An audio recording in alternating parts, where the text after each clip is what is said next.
Bonjour à tous, je suis Lucas Lambertini, cofondateur de starofseries.com et aujourd'hui nous allons voir comment Snapchat a trouvé ses premiers utilisateurs. Snapchat est une application de messagerie, images et vidéos utilisée pour partager du contenu. Snapchat a été créé par un trio d'étudiants de l'université de Stanford en 2011 et a rapidement bouleversé le secteur des messages et du partage de contenu. Rétrospectivement, nous pouvons constater que l'ascension de Snapchat s'est appuyée sur 3 piliers marketing. Son adaptation au public cible, l'accent mis sur l'engagement et un moteur de croissance basé sur le bouche à oreille. Début 2011, Brown a proposé à Evan l'idée d'une application de photos qui disparaissent. Contre toute attente, le projet n'a pas été bien accueilli à Stanford et de nombreux étudiants se sont moqués du concept. Mais Evan n'a pas abandonné face aux critiques. Brown et Evan ont alors fait appel à Bobby Murphy, qui avait de l'expérience en matière de développement informatique. Les trois ont travaillé en étroite collaboration pendant plusieurs mois et le 8 juillet 2011, ils ont lancé Snapchat sous le nom de Peekaboo sur iOS. L'application sert principalement à prendre une photo qui peut être modifiée pour inclure des filtres et des effets, des légendes textuelles et des dessins et envoyée en privé à des contacts sélectionnés ou dans une histoire semi-publique. Il y avait aussi une histoire publique beaucoup plus large appelée Notre Histoire. Quelques mois à peine après la sortie de l'application, la société a reçu une mise en demeure de la part de l'entreprise de livres photos du même nom, Peekaboo, si bien qu'elle a dû rebaptiser son application Snapchat. Au même moment, Brown, qui au-delà de l'idée a conçu la célèbre mascotte Ghostface, a été évincé de l'entreprise. Il a intenté une action en justice contre l'entreprise un an après le changement de nom. Snapchat a depuis réglé le litige en 2014 pour 157 millions de dollars. En plus de ces problèmes, les fondateurs ont dû faire face au fait que leur application n'avait pas d'attrait réel et de popularité parmi les jeunes qu'ils essayaient d'attirer. Au départ, ils n'ont présenté l'application qu'à quelques amis et membres de leur famille, puis à la communauté de l'université de Stanford, et enfin, ils ont même essayé de la présenter directement aux habitants de leur ville. Une fois le MVP lancé, ils ont essayé de nombreux canaux pour attirer des utilisateurs. Ils ont montré l'application aux gens individuellement en leur donnant des tutoriels, en leur expliquant pourquoi c'était amusant, et même en téléchargeant l'application pour eux. Ils se sont rendus dans des centres commerciaux pour distribuer aux passants des prospectus vantant les mérites de Snapchat.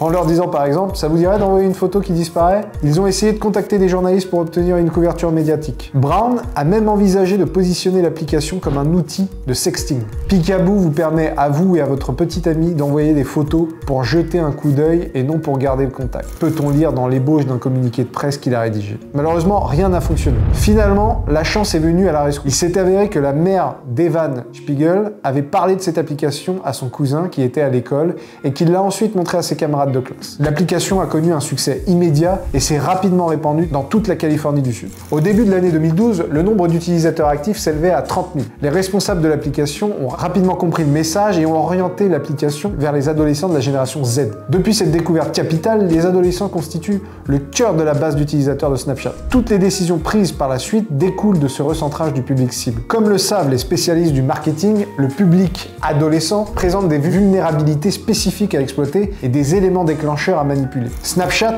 avec ses fonctionnalités de base, a utilisé ces vulnérabilités et ces éléments déclencheurs pour élaborer des puissantes stratégies de croissance. Tout d'abord, une méthode de création sans friction, intégrée au produit, a favorisé les adolescents en raison de leur impatience naturelle. Après le lancement de l'application, l'appareil photo était immédiatement activé, ce qui encourageait la prise de photos instantanée. Les applications traditionnelles de partage de photos, telles qu'Instagram, ouvrent un flux pour consommer des médias, ce qui nécessite un clic supplémentaire pour créer. En outre, la disparition des photos réduit l'encombrement numérique, supprime la charge cognitive liée à leur traitement et permet d'économiser de la mémoire sur les téléphones. Ces inconvénients peuvent sembler mineurs, mais en réalité, la moindre friction peut avoir un impact important sur le public adolescent. Ensuite, il y a eu un hack de croissance concernant la sécurité. Il s'agissait d'une fonction purement marketing qui donnait l'impression que rien n'était permanent sur Snapchat. Même leur slogan de positionnement était « Sur Snapchat, rien n'est permanent ». Bien sûr, c'était pas vrai. Cela a été positionné comme une caractéristique essentielle jusqu'en 2014, lorsque les autorités américaines ont interdit à Snapchat de présenter de manière inexacte la mesure dans laquelle il préserve la vie privée, la sécurité ou la confidentialité des informations des utilisateurs. Ce n'est pas surprenant qu'à ses débuts, l'application était surtout connue des modèles de webcam, des modèles de charme, des stars du porno et des adolescents qui ne voulaient pas être pris en train d'utiliser le même réseau social que leurs parents, en l'occurrence Facebook, pour s'envoyer des sextos ou d'autres messages. Il y a eu un hack de croissance concernant une sorte d'obligation sociale. L'équipe a intégré des accusés de réception. Chaque snap inclurait un accusé de réception informant les expéditeurs que leur message a été vu. Cet indicateur subtil a un impact significatif sur la dynamique de ces interactions, créant une obligation sociale pour les destinataires de répondre rapidement, en particulier pour les adolescents. Cet accusé de réception transforme inconsciemment une simple question « As-tu reçu mon message ?» en « Me respectes-tu ? Es-tu d'accord avec moi ?» Quatrièmement, le hack de croissance FOMO, Fear of Missing Out, a également fait tilt auprès des élèves et fonctionne particulièrement bien, que ce soit sur les filles et les garçons qui ont constamment leur nez sur leur téléphone. Toutes les fonctionnalités principales de Snapchat ont renforcé la peur de manquer quelque chose. Des snaps de 10 secondes maximum qui laissent les amis avides de savoir ce qui se passe dans le snap, un storyboard de 24 heures qui permet aux amis de rejouer les histoires encore et encore, mais seulement pendant les 24 heures suivantes. Ce combo de growth hack a permis d'augmenter les taux de réponse et d'obtenir des réponses plus rapides, ce qui a favorisé l'utilisation dans les écoles. Pendant l'année scolaire, cette fonction liée à l'obligation sociale a même supplanté les sextos. À cette époque, 80% des snaps étaient envoyés pendant la journée, en particulier pendant les journées d'école, ce qui suggère qu'il s'agissait moins de sexe, en l'occurrence. En même temps, les créateurs ont intégré un moteur de croissance virale dans le produit. Je parle ici de leur 5e acte de croissance, la communication individuelle à grande échelle. Les messages de groupe des réseaux sociaux sont des canaux de communication de personne à personne. Ces messages sont des diffusions implicites qui ne s'adressent pas à des personnes spécifiques, à moins qu'elles ne soient mentionnées. De leur côté, les destinataires du message n'ont aucune obligation de répondre, et dans certains cas, peuvent hésiter à le faire dans un forum public. Après avoir rédigé un message, les utilisateurs de Snapchat doivent choisir à qui l'envoyer. Ils ont la possibilité de le soumettre à une ou plusieurs personnes, mais les destinataires ne peuvent pas savoir si un message a été envoyé à eux seuls ou à plusieurs personnes. C'est là que réside l'atout majeur de Snapchat. Il permet à un message unique d'avoir une large portée tout en conservant l'intimité des communications individuelles, ce qui entraîne un volume plus important de messages sortants et des taux de réponse plus élevés, les utilisateurs se sentant obligés de renvoyer l'ascenseur. L'utilisation de la curiosité des adolescents, associée au concept de communication individuelle, a contribué à la croissance virale de Snapchat.